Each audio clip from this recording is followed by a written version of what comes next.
నమస్కారం. ఎల్జేసీ TV news కి స్వాగతం. వంగవీటి మోహన్ రంగా ఒక వ్యక్తి కాదని ఒక శక్తి అని విజయవాడ ఎంపీ కేశినేని శివనాథ్ అన్నారు.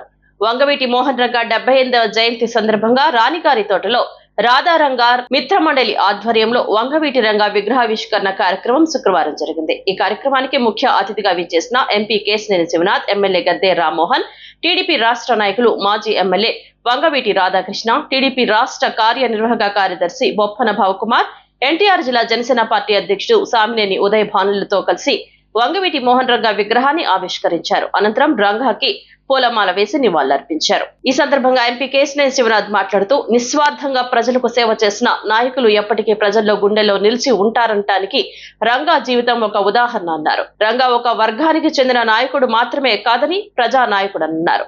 ప్రజల గుండెల్లో ఆయన స్థానం చిరస్థాయిగా ఉందన్నారు. ఎన్డీఏ కూటమి గెలుపులో వంగవీటి రాధ కీలక పాత్ర పోషించారని, భవిష్యత్తులో సముచిత స్థానం లభిస్తుందన్నారు. రంగా ఆశయాల కోసం అందరం కలిసి కృషి చేద్దామని పిలుపునిచ్చారు.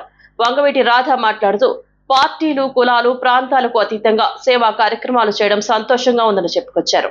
రంగా ప్రజల మనిషి, పేదల నాయకుడు అని కొనియాడారు. ఆయన చివరి శ్వాస వరకు పేదలకి అండగా నిలబడ్డారని ఉద్ఘాటించారు. రంగా ఆశయాల సాధనకు అందరూ కలిసికట్టుగా పనిచేయాలని సూచించారు.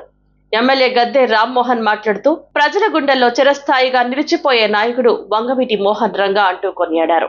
ఈ కార్యక్రమంలో ఏపీఐఐసి డైరెక్టర్ మండలి రాజేష్, 17వ, 18వ డివిజన్ అధ్యక్షులు రాయి రంగమ్మ, వేముల దుర్గారావు, జనసేన నాయకులు బాడిత శంకర్లతో పాటు రాధారంగా మిత్రమండలి నాయకులు, అభిమానులు పాల్గొన్నారు.